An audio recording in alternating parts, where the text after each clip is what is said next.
Buenos días a todos, a todos. Aquí estamos de vuelta en América Rebelde. Esta vez vamos a conversar con el abogado colombiano Eduardo Matías Camargo. Nos fuimos nuevamente a Colombia, ahora entramos a la casa del compañero a tomar desayuno y a conversar sobre los compañeros de la FARC, los colectivos de la FARC que se acogieron a el proceso de paz, para conocer cómo ha sido la inserción o reinserción de los compañeros una vez concluido parte de la guerra revolucionaria. Buenos días, compañero, ¿cómo está? Sí, buenos días, compañeros de Chile.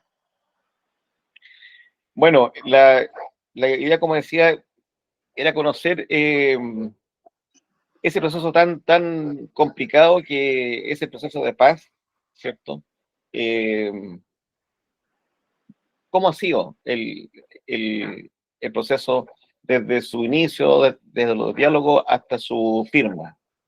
¿Cómo fue eso? Bueno, veníamos de un gobierno de derecha, gobierno represivo, eh, eh, del señor Álvaro Uribe Vélez, que cambió la constitución en el año 2002 para quedarse 8 años en el gobierno. Este era un gobierno que tenía una idea contrainsurgente, de la idea de que los problemas de orden público del país debían resolverse a través de la guerra. Él es una idea militarista de la solución del problema. Sin embargo, él, digamos, tuvo tenía 8 años de mandato y quería continuar con su proyecto político y fracasó en ese intento de quedarse, convocar un plebiscito de respaldo para quedarse por un tercer mandato y quizás por muchos años más con el proyecto de contrainsurgente para manejar el tema de las guerrillas. Usted sabe que las guerrillas en Colombia nacieron en los años 60. La Fuerza Armada Revolucionaria de Colombia, que era la guerrilla más antigua de Colombia. Hoy hay otra guerrilla que también tiene más de 60 años, que es el Ejército de Liberación Nacional. Estas dos nacieron en el primer semestre de 1964 y había habido varios intentos de paz para que se terminara este conflicto armado y pasaran a hacer política. Pero la idea por la cual el presidente Uribe se montó fue la idea de que la solución del problema de orden público se resolvía era con una guerra contra el insurgente. Y como él no pudo reelegirse por tercera vez, y cuarta y quinta quizás, entonces puso de candidato, terminó poniendo de candidato a Juan Manuel Santos. Juan Manuel Santos, que es hijo de una oligarquía colombiana que ha tenido dos presidentes en Colombia y con él era tercero, digamos, puso de candidato para que continuara el proyecto uribista. Sin embargo, en el año 2012, para sorpresa de todo el mundo, incluso de la misma izquierda, él entró a negociar con las Fuerzas Armadas Revolucionarias de Colombia a través de un hermano que había tenido sus veleidades izquierdistas. Y entonces este hermano entró en el año 2012 a negociar con la FARC secretamente inicialmente, pero prontamente se estableció públicamente que había un proceso de paz en gesta, que se habían iniciado conversaciones con el secretariado de las Fuerzas Armadas Revolucionarias de Colombia, hablamos de FARC, demoraron 4 años negociando. Inicialmente hicieron una conferencia en Estocolmo, dijeron que sí. Pues se trasladaron a La Habana, Cuba. Se trasladaron a La Habana, Cuba y allí en La Habana, Cuba, duraron 4 años. ¿Aló? Es que... ¿Aló? ¿Escucha? Sí, sí, es que lamentablemente entró como una llamada y se perdió la imagen. Bueno, ya continuó, ahora sí. Pensé que se había cortado. Entró una llamada y me cortó, por eso no me gusta ni por el celular, estaba tratando y hacerlo por él. No sé si nos podemos cambiar de equipo o seguimos por el celular. Ahí terminó el ruido. No, es que el único, bueno, entonces se inició el proceso de paz con la FARC en el año 2012. Después de 4 años de negociaciones, se llegó a un acuerdo final que se sometió políticamente a un plebiscito de respaldo. La derecha hizo una campaña en contra del acuerdo de paz diciendo que había que votar con rabia, dijo la jefe de la campaña del uribismo, dijo, vamos a hacer una propaganda en contra del acuerdo de paz, diciendo que nos van a entregar el poder a la guerrilla, que va a imponer una agenda feminista, bueno, y sobre todo este tema de que se le iba a poner, se le iba a entregar el poder a la guerrilla. Hicieron una campaña y el plebiscito se perdió. O sea, no se aprobó en el plebiscito el acuerdo de paz. Tuvo que renegociarse durante 6 meses, se volvió a negociar el acuerdo de paz. Se le metieron más restricciones a este acuerdo, pero finalmente entonces ya no se sometió al plebiscito, sino se llevó al Congreso de la República y se firmó el acuerdo de paz en el Teatro Colón de Bogotá el 24 de noviembre del año 2016 y pasó al Congreso de la República y se aprobó el acuerdo de paz y se inició un acuerdo de paz que está previsto inicialmente 10 años de la Jurisdicción Especial para la Paz y prolongando otros 5, digamos. El acuerdo de paz tenía 6 puntos.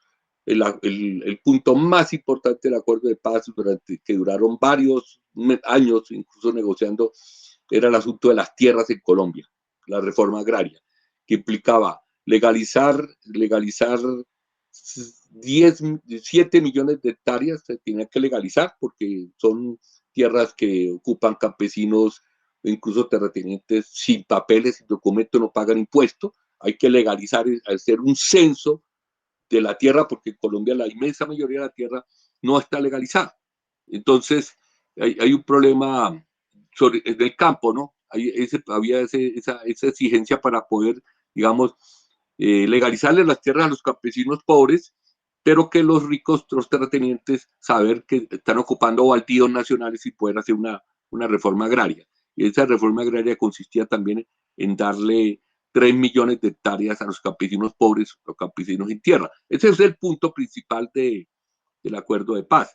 Hay otros puntos como que la lucha contra el narcotráfico, que implica, digamos, la prohibición de la fumigación aérea con glifosato, porque sabemos que envenena las aguas y los alimentos, y entonces se prohibió, no, se estableció en ese acuerdo de paz también la prohibición de la erradicación de la coca, de la hoja de coca, de la mata de coca a través de la fumigación y que se haga manualmente.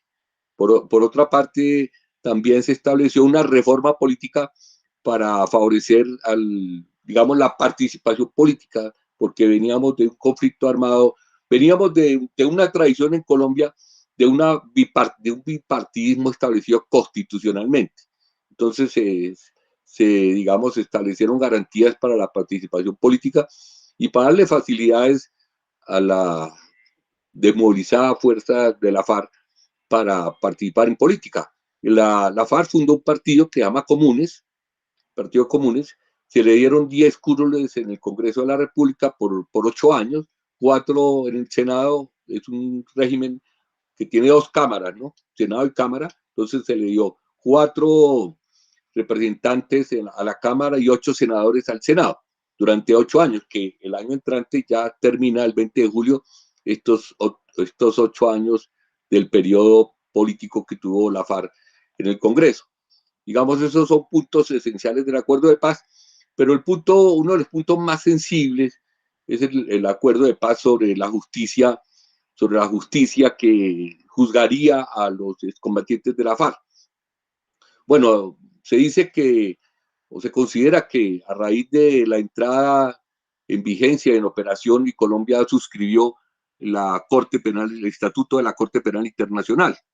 Y entonces allí se establece que Colombia tiene unas obligaciones frente a los crímenes de guerra, de lesa humanidad, que no pueden ser simplemente amnistiados, sino que se requiere que haya justicia, cierta justicia. Y entonces se estableció, se negoció durante mucho tiempo la creación de una justicia independiente a la que venía, porque la justicia tradicional pues era una justicia que está permeada por el sistema que está al servicio del sistema jurídico-político colombiano. De hecho, digamos, así como las Fuerzas Armadas, lo mismo, digamos, la cúpula de las Fuerzas Armadas está seleccionada de tal manera que no, nunca serán traicioneras, digamos, a la oligarquía colombiana, a la burguesía y a quienes han dominado el país. Lo mismo pasa con las cortes, digamos, el sistema de elección de las cortes garantiza que se hace a través del Congreso de la República, y el Congreso de la República sigue siendo dominado por los partidos tradicionales, por fuerzas de derecha fundamentalmente. Digamos, la fuerza de izquierda en el Congreso colombiano no llega al 30%. Entonces, el 70% son fuerzas que, que están cooptadas por los terratenientes, por la burguesía colombiana, y son fuerzas, la mayor parte de derecha o centro derecha, y es allí donde se seleccionan los magistrados de las altas cortes. Y de ahí para abajo, pues la inmensa mayoría de los funcionarios judiciales, fiscalía y jueces, pues también son seleccionados. Viene una escala de selección que permite que el Poder Judicial esté básicamente al servicio de los intereses privados, de los intereses de los grandes grupos económicos que manejan el país. Entonces, pensando en esa situación, se negoció una jurisdicción especial para la paz, diferente, que la selección fuera diferente, que fuera independiente de la judicatura tradicional colombiana. Y se hizo un equipo de selección, pero lamentablemente ese equipo de selección también estuvo permeado por la política tradicional. Entonces allí también tenía participación el Partido Liberal y otros partidos tradicionales. Y quedó, digamos, de alguna manera ese propósito de que fuera una justicia más técnica, independiente, como de la justicia tradicional, también fracasó, digamos, en alguna medida. Ese fue, digamos, ese es el primer escollo que tiene esta jurisdicción.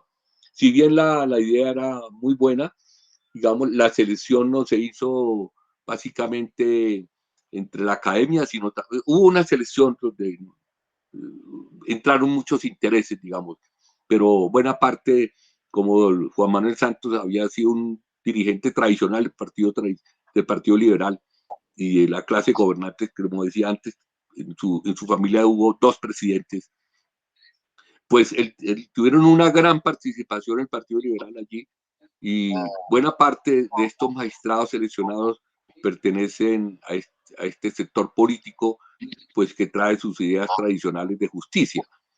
Bueno, hubo una parte. Pero disculpe, si bien es cierto, cuando Colombia firma la entrada a la Corte Penal Internacional,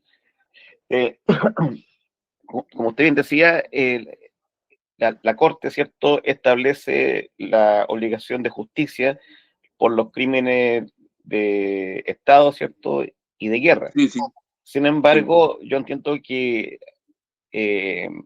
a pesar de esa obligación, a los únicos que han juzgado han sido a los guerrilleros de la FARC, no a los que han cometido genocidio o crímenes de lesa humanidad. Bueno, digamos, sobre Colombia, la Corte Penal Internacional que se creó en 1998 entró a regir en el año 2002. Colombia adhirió plenamente en el año 2002,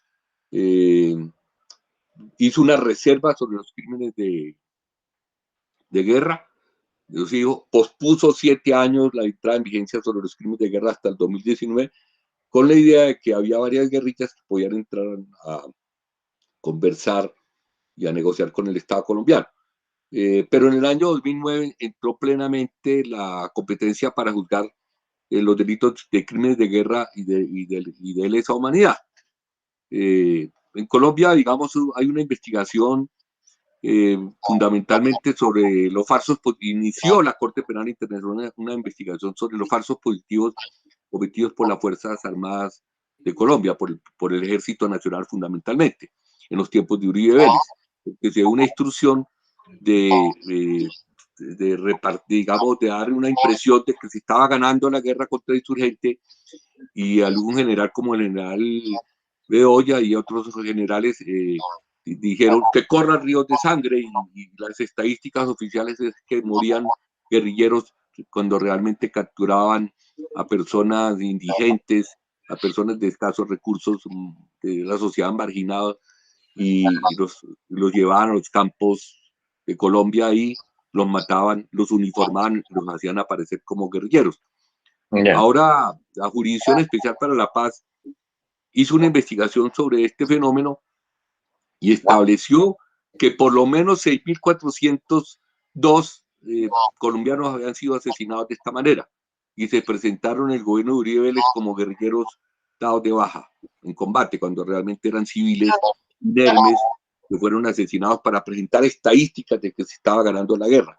La Corte Penal Internacional inició una investigación sobre estos crímenes de guerra, pero con la entrada en vigencia del Acuerdo de Paz y la Jurisdicción Especial para la Paz, quedó vinculado a la Jurisdicción Especial para la Paz en forma obligatoria los guerrilleros de la FARC que han firmado el Acuerdo de Paz, pero también es obligación, digamos, de alguna manera, podríamos decir, como en Colombia lo llamamos como un mico, o sea, algo que no correspondía, que no debía haberse hecho ahí, pero quedó que los miembros de las Fuerzas Armadas que hubieran cometido crímenes de guerra o crímenes de lesa humanidad también serían juzgados por la Jurisdicción Especial para la Paz.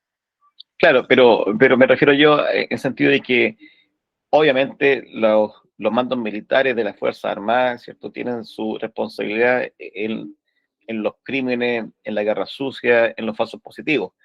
Pero los altos mandos de las Fuerzas Armadas no se mandan solos, ¿cierto? Es el poder político y en última instancia la clase dominante la que impone, en este caso, los ritmos de la guerra contra el insurgente, ¿cierto?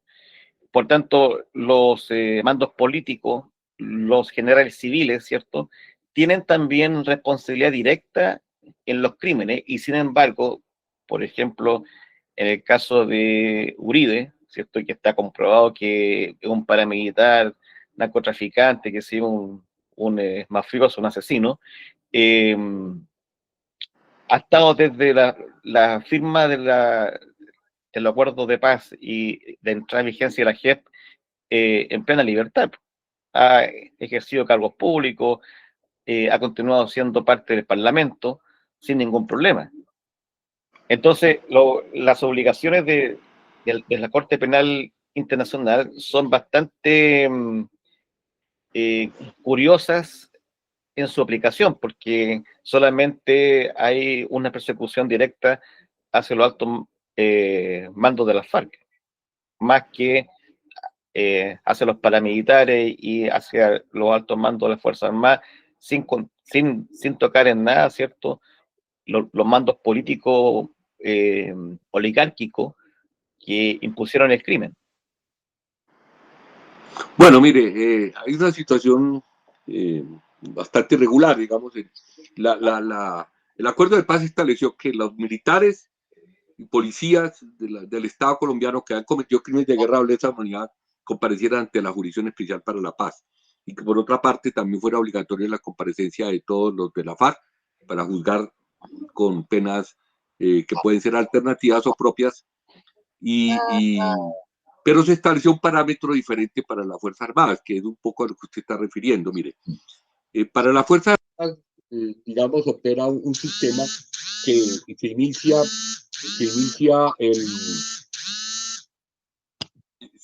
el juzgamiento por las bases, por los soldados, por los sargentos. No se inicia, no se juzga por los altos militares, se inicia ese, por las bases, las investigaciones de quienes cometieron realmente estos falsos positivos, digamos los soldados, los sargentos, algún teniente que participó en estos crímenes. Pero entonces la justicia podría ascender, digamos, si los de abajo denuncian a los de arriba, va ascendiendo el juzgamiento. Pero esto es muy difícil que suceda. Digamos, claro, es muy difícil que los soldados acusen a los superiores, a los generales, y de hecho no van a tener conocimiento de las órdenes dadas por los generales. Entonces se está juzgando muy poco de la alta oficialidad, son muy pocos los que concurren a ser juzgados por la jurisdicción especial. La inmensa mayoría son los de la base, mientras que con la FARC, digamos, no se está juzgando la cúpula de la Fuerza Armada.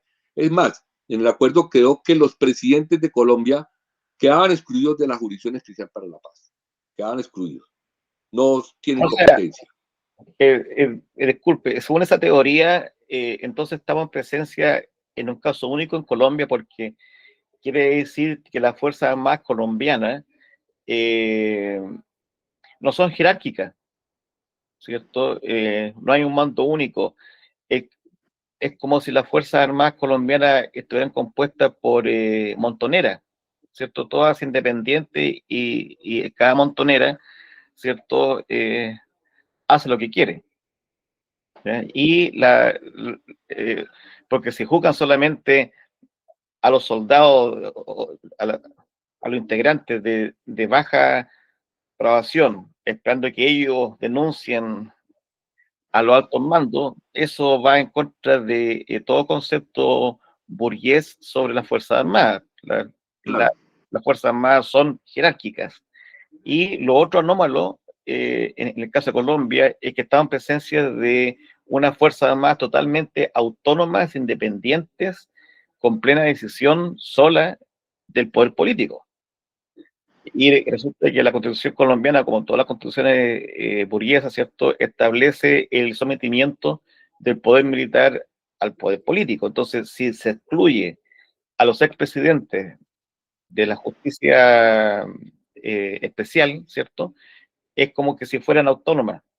Es como si la guerra que ha durado 60 años fuera solamente entre las Fuerzas Armadas y la guerrilla, donde el poder político no tendría supuestamente ninguna responsabilidad.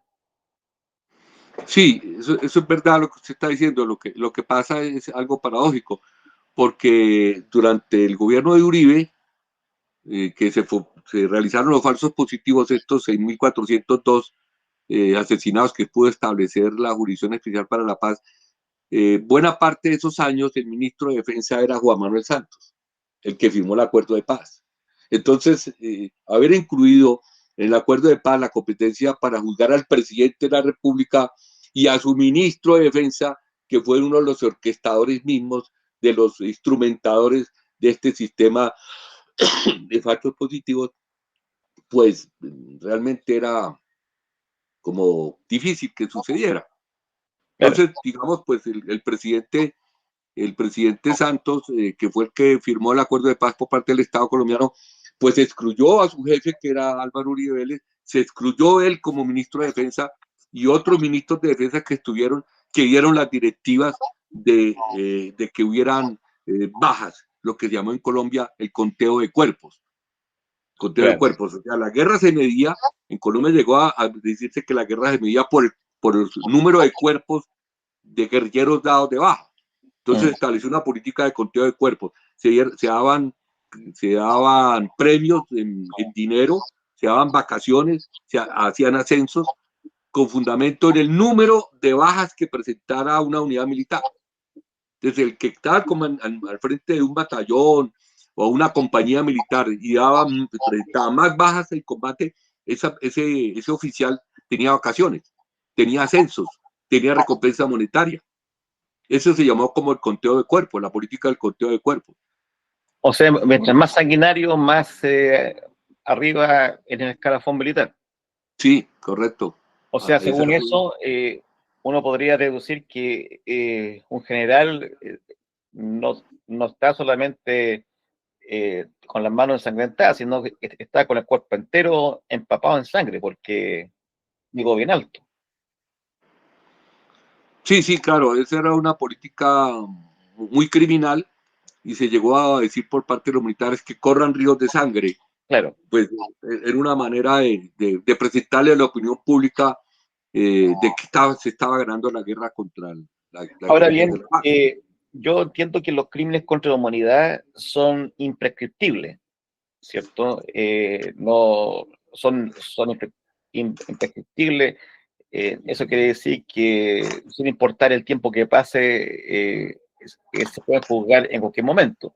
Y también entiendo que los crímenes contra la humanidad son, digamos, no son, no son susceptibles de amnistía. Sin embargo, lo que usted me acaba de señalar, que hay una impunidad con respecto a los expresidentes, ¿contraviene o no esos principios de los pactos internacionales? ¿Va en contra? Sí, mire, se estableció que la Jurisdicción Especial para la Paz daría amnistía o indulto, que era abandono, digamos, si estaba condenado, se le revocaba la condena, se perdonaba, o se archivaban los procesos con una figura que se llama amnistía, que está en la Constitución y en los códigos colombianos. Pero que los crímenes de lesa humanidad o crímenes de guerra y otros crímenes como el secuestro, que equivale un poco a la toma de rehenes en derecho internacional, no serían amnistiados y que las Fuerzas Armadas tampoco tendrían una amnistía por los falsos positivos, esos crímenes de guerra de asesinar civiles para hacerlos pasar como guerrilleros, que no tendrían una amnistía. Pero de todas formas se estableció en la misma jurisdicción que para estos crímenes que no fueran amnistiables había otra figura que el abandono de la jurisdicción de la causa penal, digamos la extinción del proceso penal, bien sea de la pena o de la acción, el archivo de los expedientes, aunque no se llama amnistía o indulto, en la práctica corresponde a lo mismo. Lo que pasa es que para quienes se les acuse de estos graves crímenes, se les impone una pena propia del sistema, que consiste en 8 años de limitación de la libertad y hacer unos trabajos restaurativos con la comunidad, pedir perdón a la comunidad, ayudar a restablecer el tejido social y tener una restricción de la libertad hasta por 8 años quienes aceptaran haber cometido crímenes de guerra o de lesa humanidad. Entonces, digamos, jurídicamente se ha manejado eso frente a la Corte Penal Internacional, que no existe una amnistía para estos graves crímenes de guerra o de lesa humanidad y que va a haber una sanción de 8 años. Hoy, en este mes de septiembre, el 16 de septiembre, hubo dos sentencias de la Corte, de la Jurisdicción Especial para la Paz, una sobre esos 12 militares y otra sobre el secretariado de la FARC, 7 integrantes del secretariado de la FARC.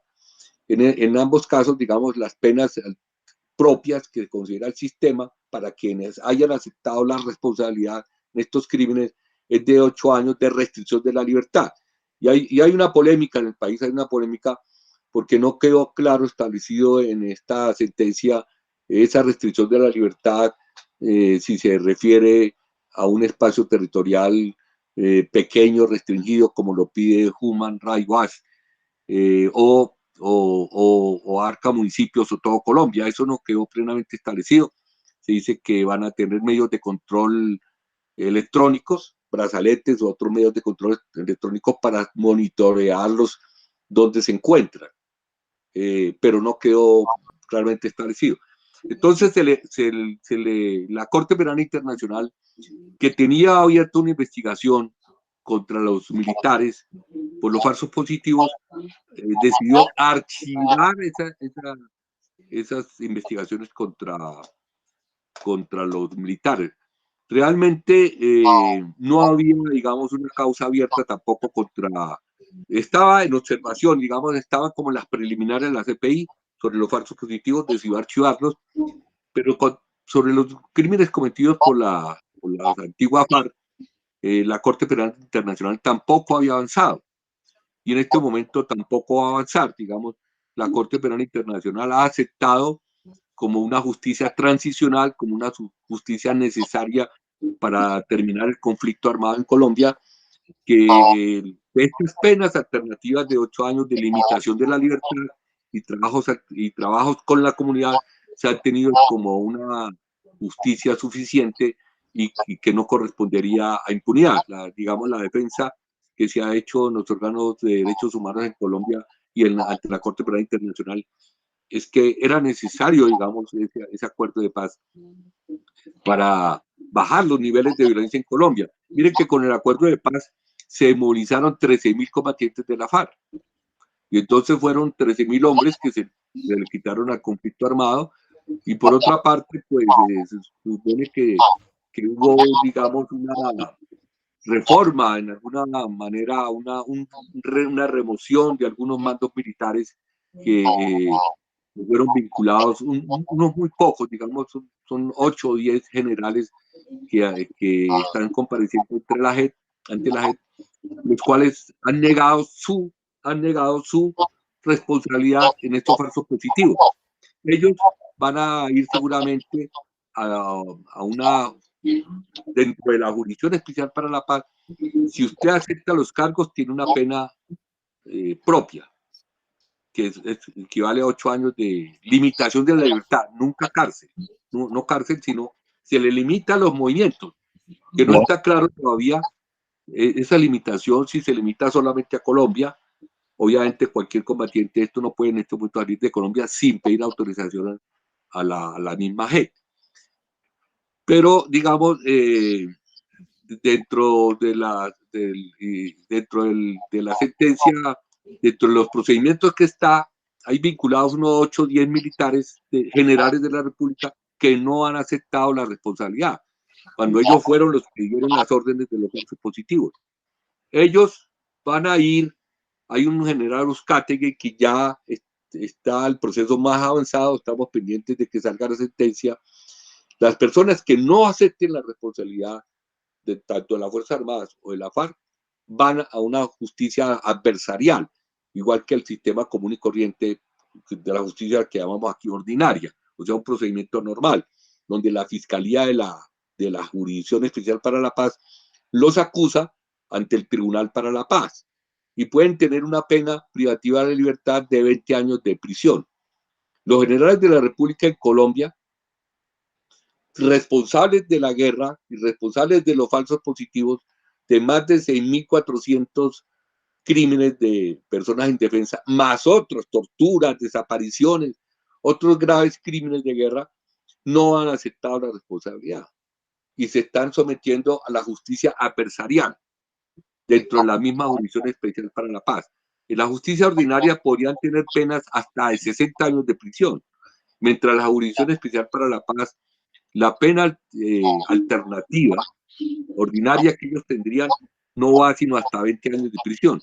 Con otro agravante, digamos, tanto los mismos mandos de la FARC como estos generales, en su mayoría son personas de avanzado estado de edad y condiciones precarias de salud. Entonces, ahora, la aceptación de los combatientes de la FARC, ¿cierto? De entrar a esta justicia especial, ser juzgados por estas cosas. ¿Cómo el reconocer los delitos por parte de estos combatientes no contraviene ese derecho a la rebelión? Porque el derecho a la rebelión, digamos, no es delito. Sin embargo, para pacificar Colombia, en el fondo se obliga eh, no sé si en forma indirecta o directa, a reconocer el ejercicio del derecho a la rebelión como un delito, porque Sí.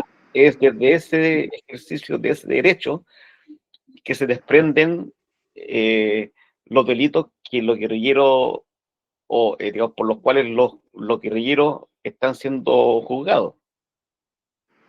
Bueno, mire, el derecho a la rebelión está consagrado en la misma Constitución colombiana y se considera como un delito político. No es que esté permitido del todo, pero digamos, tiene un tratamiento más benevolente, se considera un delito político y tiene unas penas relativamente altas, como es 8 años de prisión, cuando hace 30, 40 años tenía 3 años de prisión.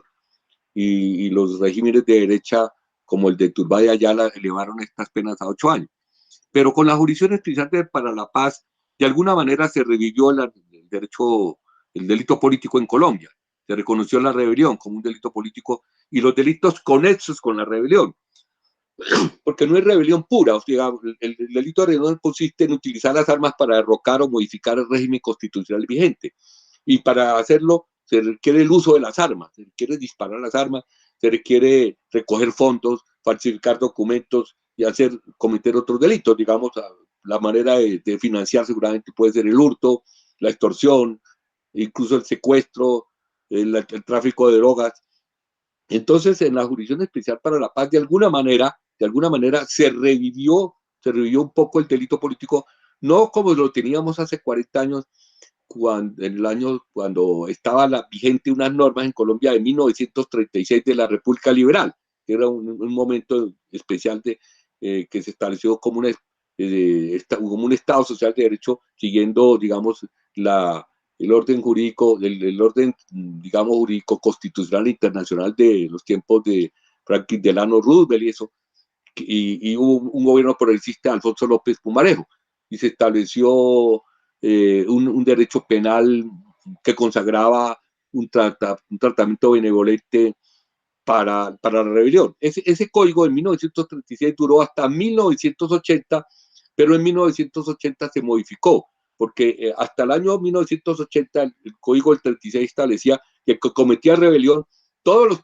delitos que cometiera como rebelde quedaban subsumidos dentro de la rebelión y no serían juzgados sino por ser rebelde. Tenía penas muy breves, muy bajitas, como de 3 años de prisión máximo.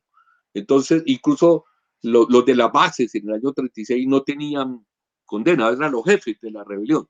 Y en el año 80 se modifica esa legislación y se establece que cada delito va a ser juzgado en forma separada. O sea, por un lado, la rebelión misma, como una especie de concierto para delinquir, pero si usted cometía hurto, también lo juzgaban por hurto y lo condenaban por hurto. Si cometió homicidio, también lo condenaban por homicidio. Entonces, se le dio una estocada final al delito político en Colombia.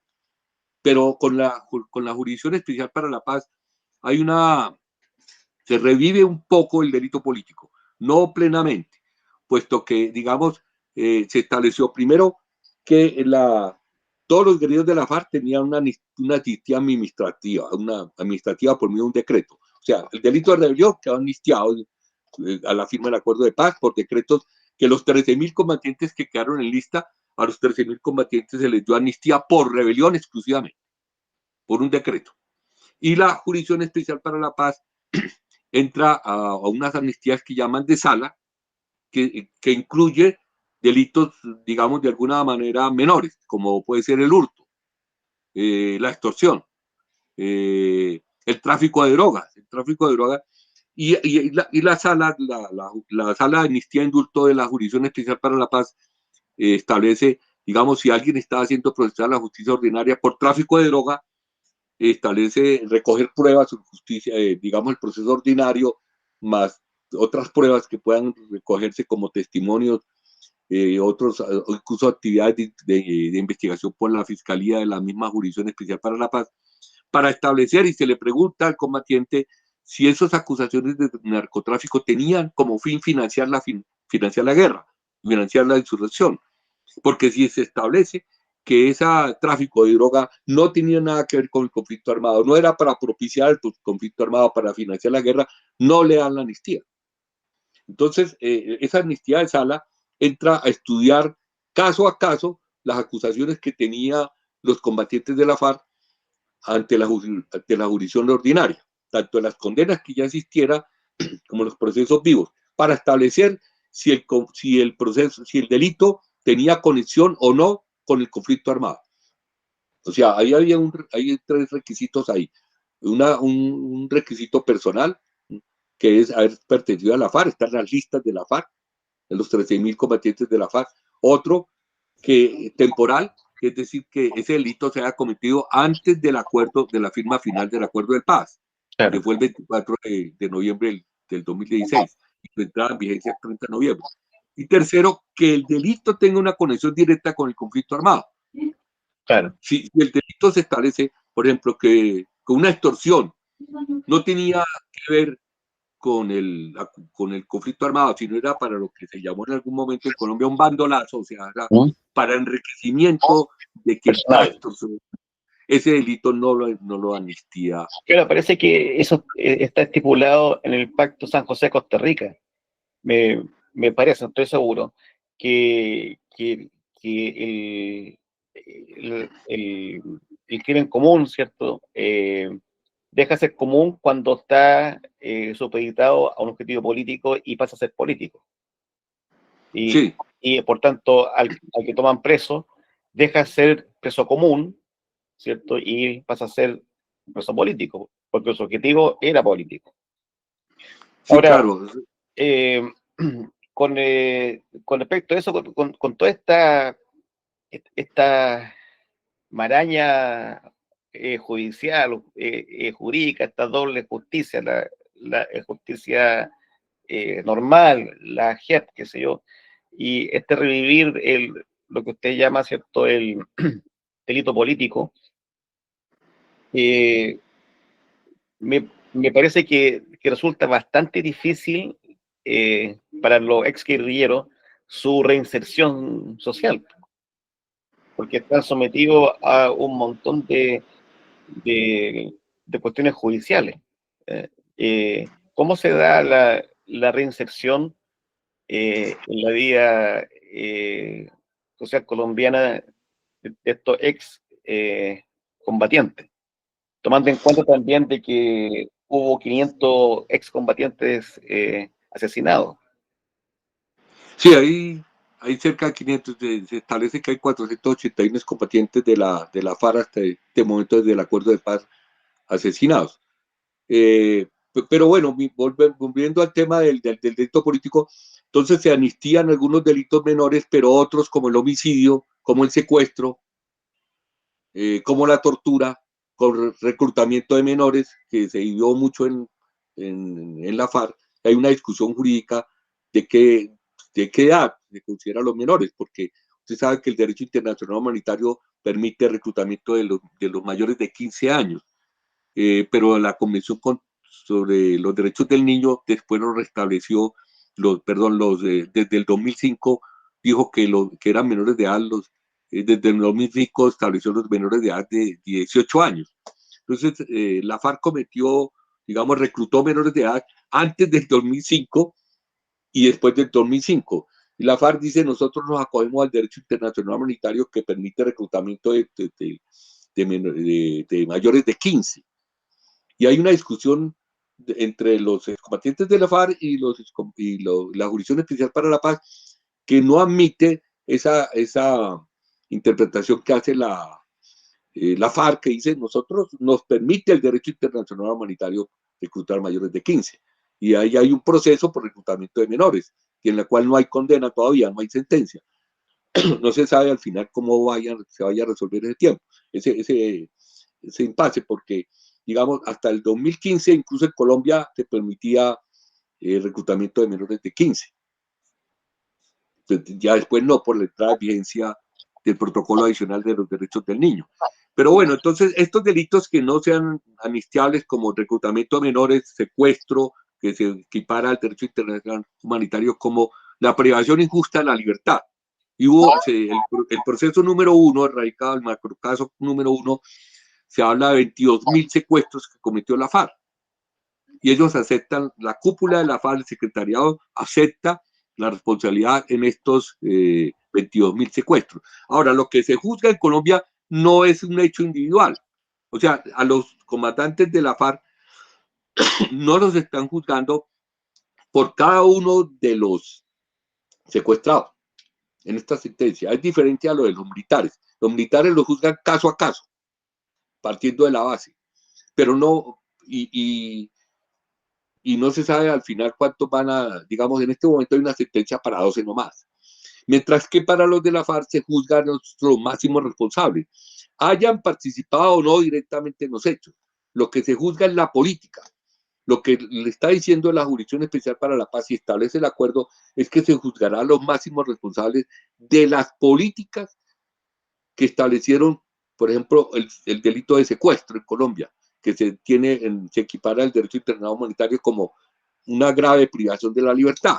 Entonces se les acusa de haber aprobado a través del secretariado el secuestro como una forma de financiamiento, y ellos aceptan la responsabilidad en esta conducta, como aprobar, digamos, la política, no caso a caso, como se va a hacer con los militares. Los militares se va a hacer caso a caso en algunos batallones, no en todos, en todo el país. Eso va a haber sin embargo, la inmensa mayoría va a terminar en una sala que se llama definición de situación jurídica, donde se archiva el expediente. Equivale a una amnistía, pero no se llama amnistía.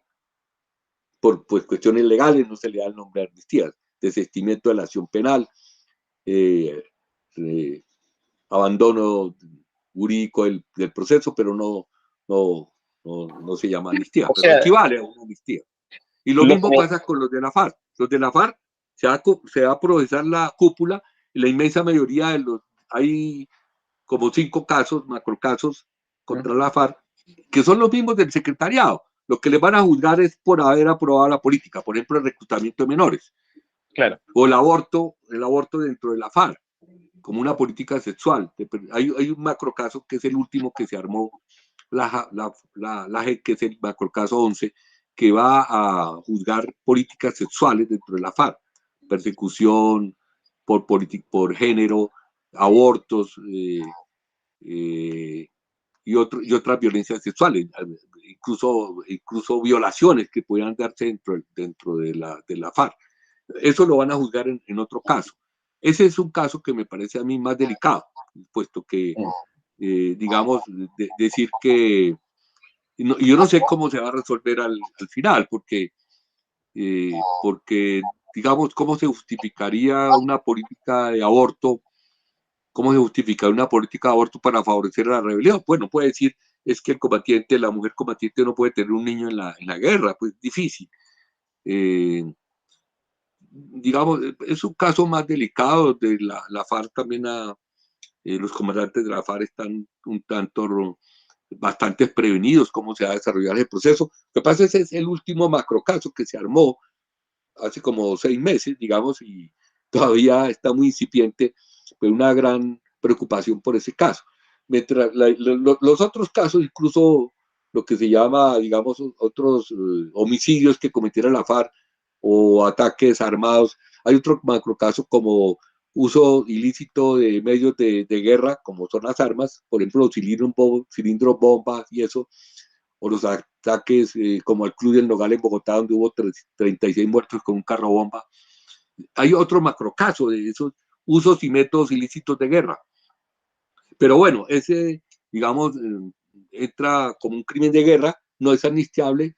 Los comandantes de la FARC seguramente están siendo, pues, seguramente van a ser sancionados también por ese hecho, pero ya se les impuso una restricción máxima que es de 8 años. O sea, hay una discusión se armaron varios macrocasos, pero al final la pena propia no puede pasar de 8 años de restricción de la libertad, nunca de cárcel. Ahora, disculpe, en la actualidad, cuántos ex guerrilleros están presos y cuántos están judicializados todavía con los procesos abiertos, pero en libertad, no sé?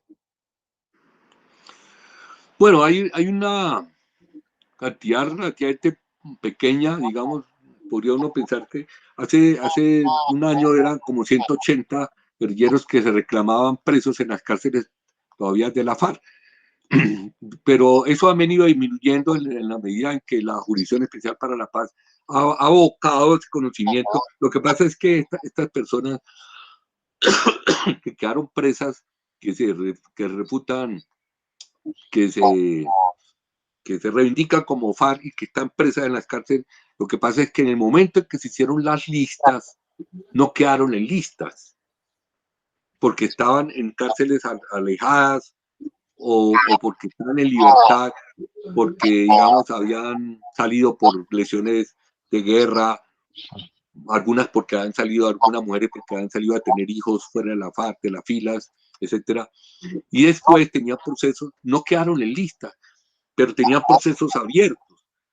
Entonces, estas personas después las han capturado porque no quedaron en lista. Entonces viene una lucha jurídica, digamos, de alguna manera, o un trámite jurídico por los abogados ante el sistema de Jurisdicción Especial para la Paz, que tiene un equipo de abogados expertos y exclusivamente dedicados a ese tema de tramitar los beneficios jurídicos para los combatientes de la FARC, debe mostrarle a la Jurisdicción Especial para la Paz que esas personas que no quedaron en lista fue por circunstancias de fuerza mayor, como que habían salido del país, o estaban en sus casas y no quedaron en listas, o estaban en algunas cárceles donde no concurrieron los miembros de la FARC que hicieron las listas. Y entonces se le debe mostrar a la FARC, a la Jurisdicción Especial para la Paz, que hicieran de la FARC.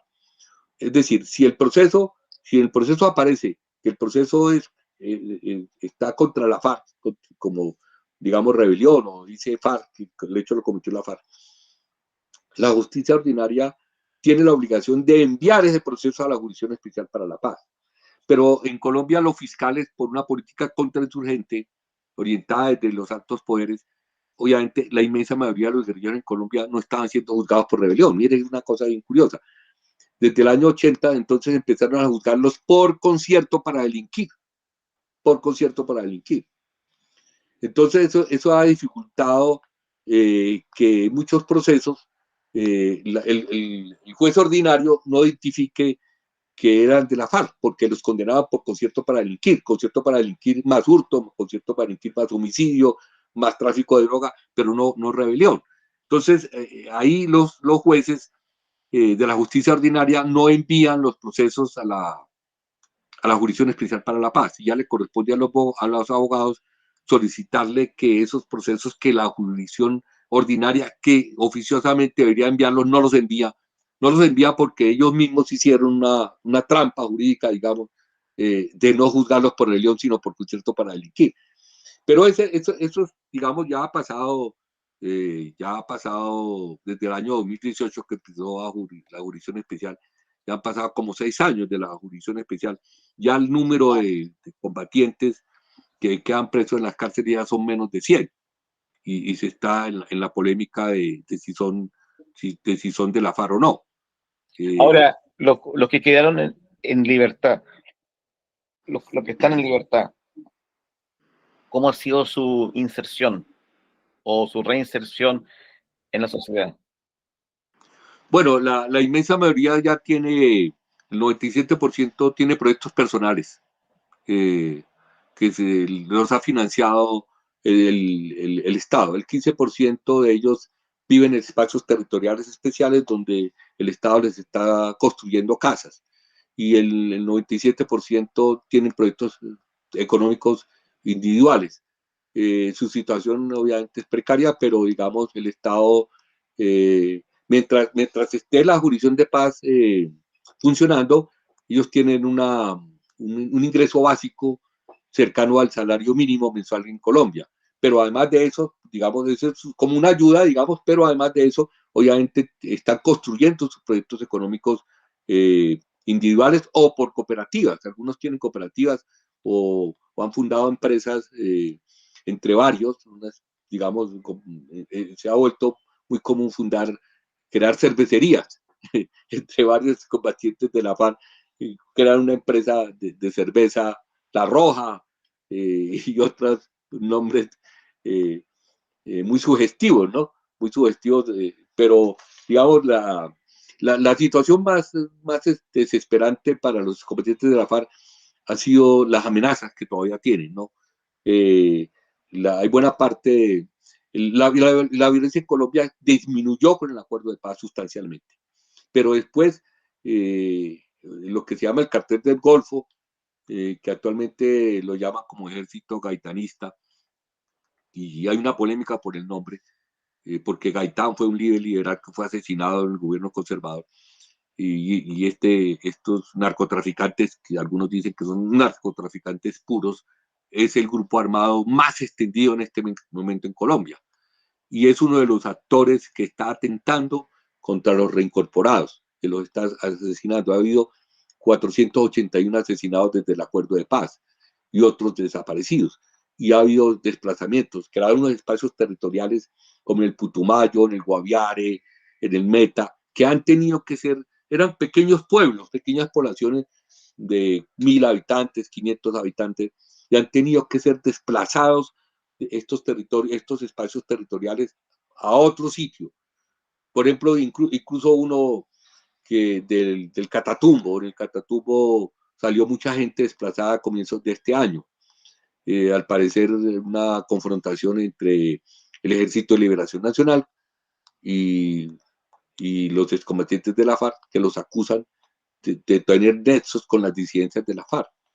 Y hubo cerca de 100 muertos, 81 muertos, creo que hubo en enero de este año. Buena parte, 15 de ellos eran antiguos combatientes de FARC. Entonces, las familias de ellos salieron y se les quiso reubicar en Boyacá, y las comunidades de Boyacá no aceptaron que un espacio territorial para ellos tuvieron que desplazarse al Tolima. O sea, la mayor tragedia para los combatientes realmente en este momento es la violencia, las amenazas. Sus espacios territoriales permanentemente son agredidos. No se pueden, digamos, trasladar fácilmente por el país. Siempre, siempre, siempre corren peligro sus vidas. ¿Quién los está asesinando? Pues por una parte se dice que el cartel del Golfo, por otra parte las antiguas disidencias de la FARC, digamos un 10%, 8-10% de los combatientes de la FARC han regresado a las armas y acusan a estos combatientes que están en la vida civil de ser traidores o ser colaboradores con la fuerza pública.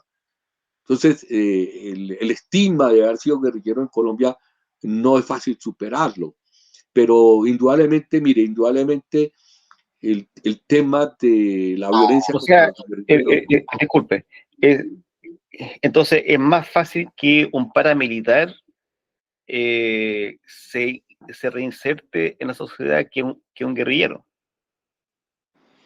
Bueno, mire que los paramilitares también han sido asesinados por una alta población de los paramilitares, también han sido asesinados. Otros se han reincorporado a la sociedad civil. Algunos de estos paramilitares, curiosamente, han ingresado a ser vigilantes privados. Vigilantes privados, ¿por qué? Porque mire que durante el gobierno de Uribe Vélez se crearon unas normas jurídicas para crear empresas de seguridad privada que vigilan los edificios, las haciendas, las empresas, y estas, todas por reglamentación legal, quienes tienen el manejo y son dueños de estas empresas son exmilitares, son oficiales de la Fuerza Armada. Y ellos reciben de buena manera, de buena gana, digamos, buena parte de su población que hoy tienen de vigilante, son paramilitares.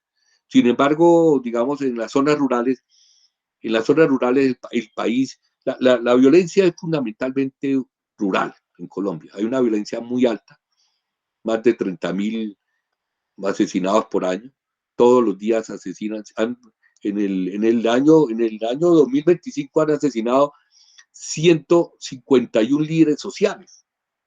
A octubre hoy, líderes sociales, fundamentalmente, digamos, líderes campesinos, líderes de las acciones comunales de las pequeñas poblaciones. El campo sigue siendo un campo de batalla hoy en Colombia, y yo creería, y muchas veces los analistas lo establecen así, el problema es que muchos de estos grupos armados, digamos los narcotraficantes y otros, tienen nexos con la fuerza pública. El problema sigue siendo ahí, cómo depurar la fuerza pública. Es decir, se dice que estos grupos armados en Colombia subsisten y trafican droga porque tienen negocios con la fuerza pública, que los generales en el Cauca, digamos, negocian con las disidencias para sacar la droga por el Pacífico. Y entonces, mientras no se depure la fuerza pública, estos grupos armados van a seguir ejerciendo la violencia y el control social. Y ellos tienen un control social sobre buena parte de los campos colombianos donde no hay presencia del ejército o la policía, porque digamos ponen un puesto de policía en un municipio, ¿y qué puede hacer el puesto de policía? Ahí, si salen del casco urbano, incluso dentro de las mismas poblaciones los asesinan, los de la base. Entonces ellos, para que no los asesinen, y por una parte por eso, y por otra parte porque les interesa el negocio, lo que hacen es hacer negocios con los grupos armados. O sea, se dice que incluso en las ciudades, es donde hay una olla de venta de droga, la policía del sector sabe de la olla y le cobra servicios a los delincuentes de la droga por subsistir y por permitir los negocios.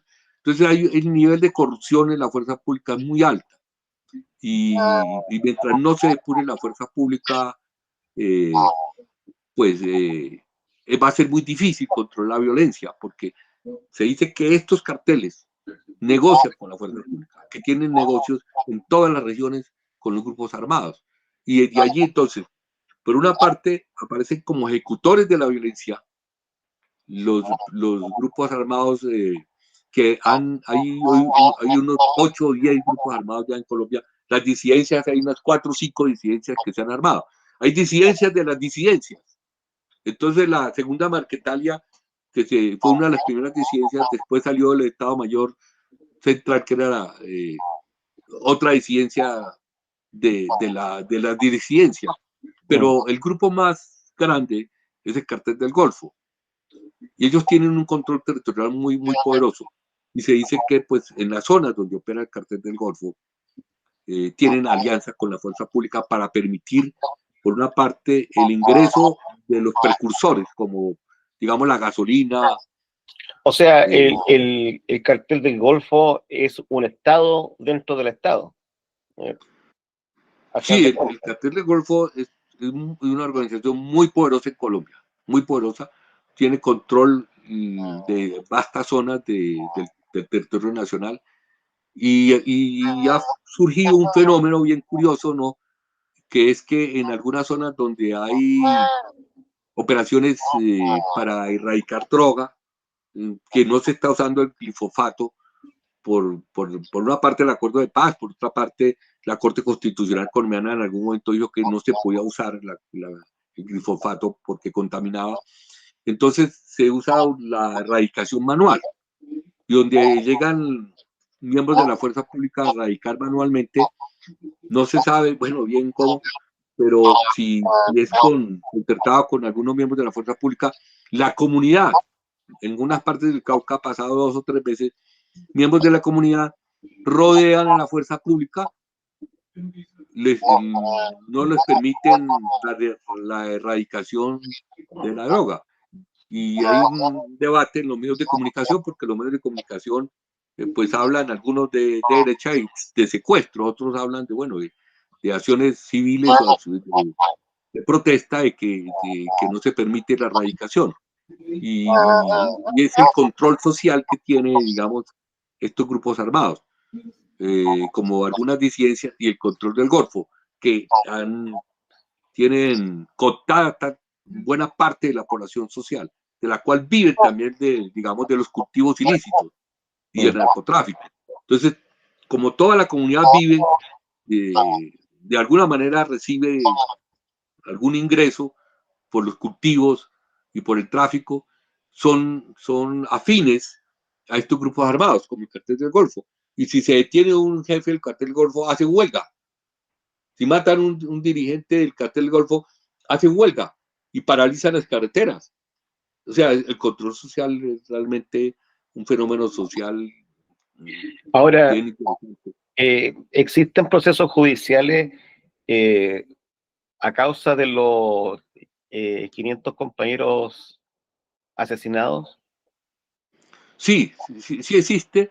Se sabe más o menos quiénes son los ejecutores materiales. La inmensa mayoría de las veces se sabe, se tienen estadísticas, digamos como un 70% de ahí. Mire, en relación con los 595 casos de ataques contra excombatientes de que estaba ocupando la Unidad Especial de Investigación de la Fiscalía General de la Nación, no, hay 595 ataques, hay 97 condenas. Bueno, es el 20%, no es mucho. Y 190 casos en juicio. O sea, con eso se subiría a 300 sobre 600, un 50% de procesos contra los ataques contra los combatientes de la FARC. O sea, hay un 50% digamos, que no estaría en la impunidad porque están siendo, o bien ya tienes condena 97, o hay 190 procesos en etapa de juicio. Eso equivale más o menos a un 50% de, de judicialización de estos crímenes contra los excombatientes de la FARC.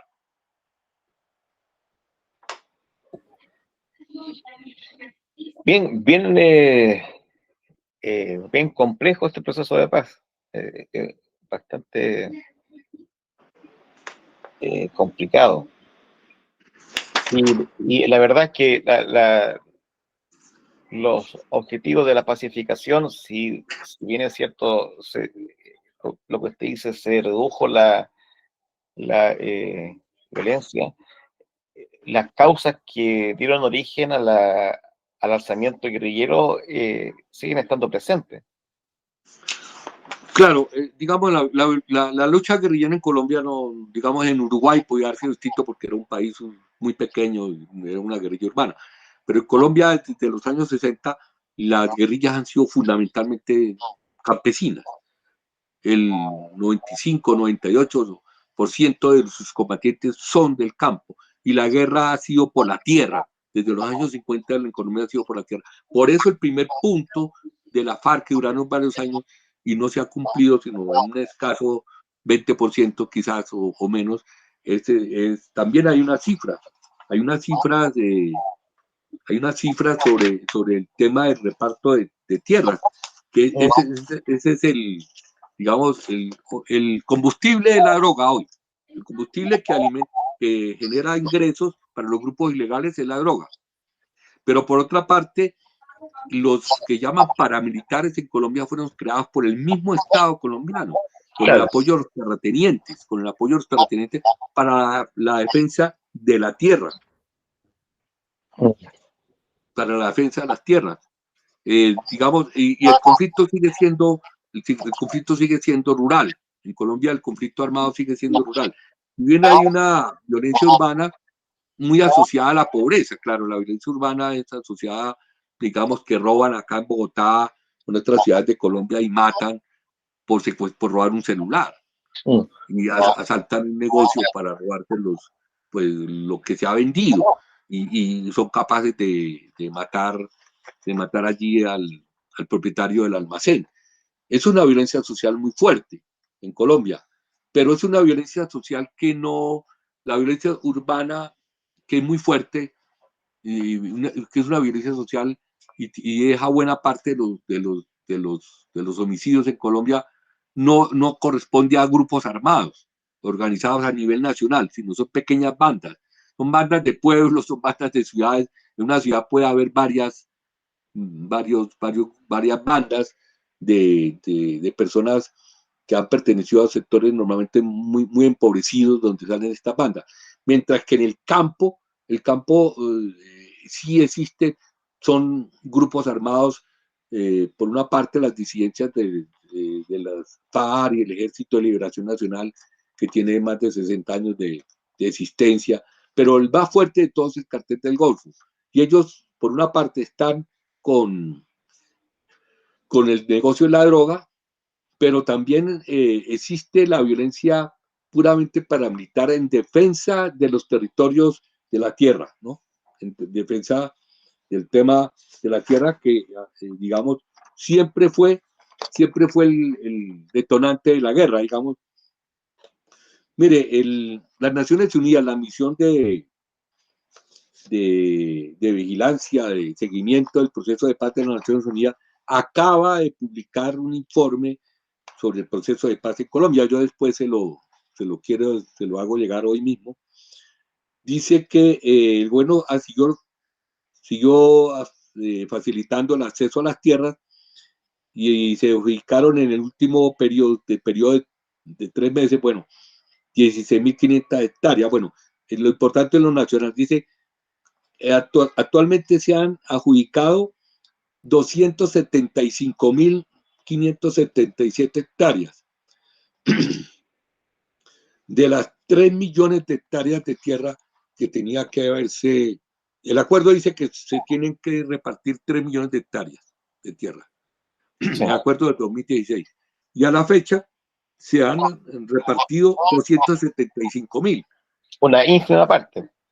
Sí, menos del 10%, como el 8% se ha cumplido en esa labor que fue el detonante del conflicto armado en Colombia, que llevó después por una parte la creación de las guerrillas rurales y por otra parte la creación de los paramilitares, porque los paramilitares crearon los hacendados y terratenientes crearon los paramilitares para la defensa de sus tierras, eran ejércitos privados, como claro. En la época feudal, cada hacendado creaba su claro. Su grupo paramilitar. Qué increíble, ¿eh? Y entonces, para solucionar el problema, digamos, hoy en Colombia el 20% es urbano, perdón, el 20% es rural y el 80% es urbano. Hace 60 años era al revés. Y se ha urbanizado el país por el desplazamiento. Se habla de 8, 10 millones de hectáreas de tierras que fueron desplazados los campesinos en el conflicto armado. O sea, en Colombia se formaron guerrillas para hacer la revolución y fundamentalmente para hacer una justicia rural, para hacer la reforma agraria, porque el país en ese momento era rural. Y resulta que no se hizo la reforma agraria, sino lo que se hizo fue una contrarrevolución agraria. Hubo 8 millones de desplazados a los cuales les quitaron las tierras. Lo que se hizo triunfó fue la contrarrevolución armada. En la lucha contra las guerrillas se desplazaron lo que llamaban antiguamente en el Vietnam y en la China, quitarle el agua al pez. Entonces se creó esa política contrainsurgente de la seguridad nacional que consistía en decir, si le quitamos la base social a las guerrillas, si desplazamos a la población de las zonas donde está operando la guerrilla pierde la capacidad de reclutamiento y por otra parte le quitamos sus tierras. Y esa política de desplazamiento, que fue una política, digamos, implementada en alguna manera por las políticas públicas, porque crearon los paramilitares para combatir a la guerrilla y los paramilitares lo que hicieron fue desplazar a la población, 8 millones de desplazados que se fueron para las ciudades, pero también 8 millones de hectáreas que se le fueron arrebatadas a los campesinos. Entonces el acuerdo de paz tenía ese componente social muy importante, económico, de repartir, hacer una reforma agraria de 3 millones de hectáreas. Y en los 8 años que llevamos desde el acuerdo de paz, se han repartido 275.000 hectáreas, o sea, como un 8% de lo acordado. Claro. Compañero, estamos llegando al final de la entrevista. Quedan muchos temas por tocar, pero no quiero abusar de su tiempo y paciencia. Lo quisiera dejar comprometido para una segunda entrevista en un tiempo más, para seguir ahondando estos temas con respecto al campo, a la reforma agraria, al narcotráfico en especial. Y bueno, agradecerle su tiempo y su forma tan pedagógica de explicar algo tan complejo en forma sencilla. Bueno, muchas gracias. Sí, estoy a su disposición. Cuando quiera volvemos a conversar. ¿Mm? Así que muchas gracias, compañero. Bueno, muchas gracias a usted. Espero que haya sido útil la entrevista. Muy útil, la verdad, muy útil. Y esperemos que los compañeros que están presos conquisten su libertad y que los acuerdos de paz se puedan revivir porque están un tanto muertos y se cumplan. Sí, hay un esfuerzo. La idea es, pues, no. Estamos en campaña electoral, ¿no? Ya está el gobierno de Petro, se acaba en menos de un año. Y buena parte de la campaña de la derecha en Colombia es derrocar, presentaron un proyecto de ley para modificar el acuerdo de paz y la jurisdicción especial para la paz. O sea, la campaña electoral que se va hasta mayo del año entrante, que son las elecciones, se va a centrar en buena parte en si se mantiene el acuerdo de paz, si se mantienen las conversaciones con los grupos armados que hay, o se vuelve la política contrainsurgente de guerra total, de guerra total. La apuesta del presidente Petro era la paz total no se ha dado, no ha habido actualmente ningún grupo, solamente hay un grupo disidente del ELN en Nariño, que es posible que termine entregando las armas y acogiéndose a un acuerdo de paz, pero hay precariedad, hay muchas dificultades de orden jurídico para poderles dar beneficios jurídicos, porque el acuerdo de paz de la FARC, ellos no quieren acogerse a eso. Es discutible ni si ese acuerdo es aplicable para ellos, necesitaría un nuevo marco jurídico para poder y la pretensión de la derecha, que en Colombia sigue siendo muy fuerte, es al contrario, revertir el acuerdo de paz y volver a una política contrainsurgente de plena guerra, donde ellos no solamente, digamos, tratan de controlar el orden público para que funcione económicamente la sociedad, sino volver a recuperar sus tierras, digamos, el control sobre sus tierras. El gran negocio de la guerra son las tierras, por una parte, fundamentalmente el tema de las tierras. Claro. Ese es el trasfondo de la guerra rural. Y por otra parte está el narcotráfico, pero que también, mire, todos los narcotraficantes en Colombia son hacendados y son ganaderos. O sea, ellos funden los intereses económicos con lo rural, con el narcotráfico, porque es muy difícil para ellos entrar a competir con la burguesía industrial, que no la hay ya. Existe una industria, en Colombia lo que hay es a partir del 1991, con la constitución que se entró en el neoliberalismo, se desindustrializó el país. Claro. Y lo que se fortaleció fue una burguesía comercial. Pero para los narcotraficantes es muy difícil entrar a los negocios ya constituidos en las ciudades, de la burguesía tradicional, que además manejan los partidos políticos. El negocio ha sido, el dinero que entra por la droga, comprar fincas y comprar ganado.